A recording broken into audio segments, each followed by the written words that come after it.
Welcome to mission govt job. नमस्कार बंधुगण, mission govt job YouTube channel को आपण मानकु स्वागत।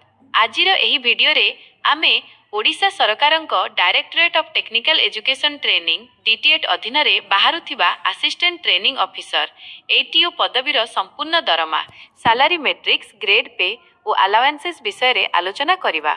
ATO salary breakdown, ORSP rules 2017, post group B, pay level बिना 9 ओआरएसपी 2017, equivalent grade pay 6 CPC 4200, पे scale 9300 34,800, initial basic पे 35,400 मासिक ग्रॉस सैलरी हिसाब, बेसिक पे मूल दरमा 35,400, dearness allowance DA 60 21,240, house rent allowance HRA 918, normal posting areas 9 3186, major cities by municipalities 18 6372, medical allowance MA 300, standard gross salary आनुमानिक 60,126 रु 63,312, पोस्टिंग स्थान अनुसार डिडक्शंस कटा जाउथिबा टंका,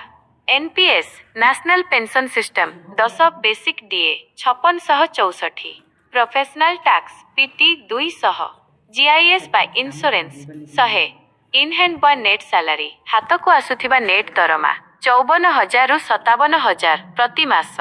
जदि आपण आईटीआई डिप्लोमा किंबा बीटेक पास करी ओएसएससी एटीओ परीक्षा पई प्रस्तुत हेउचंती तेबे एहा आपणक पई गोटिए बहुत भल सरकारी चाकरी सुजोग। एहीपरि अन्य सरकारी चाकरी नोटिफिकेशन, सिलेबस एवं प्रस्तुति संबंधी समस्त अपडेट पाइबा पई आम चैनल को सब्सक्राइब करंतु एवं वीडियोटी को लाइक और शेयर करंतु। Thank you.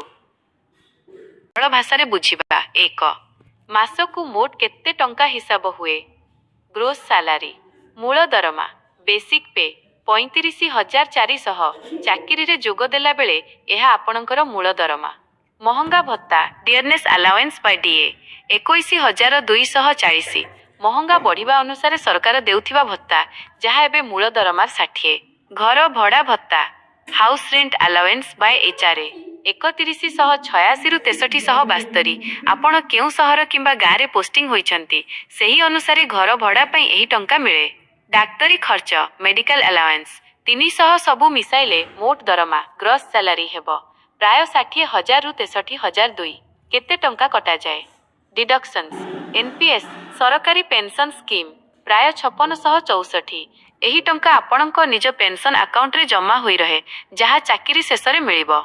प्रोफेशनल टैक्स और बीमा प्राय 300, मोट कटा जाउथिबा टंका प्राय 6,003।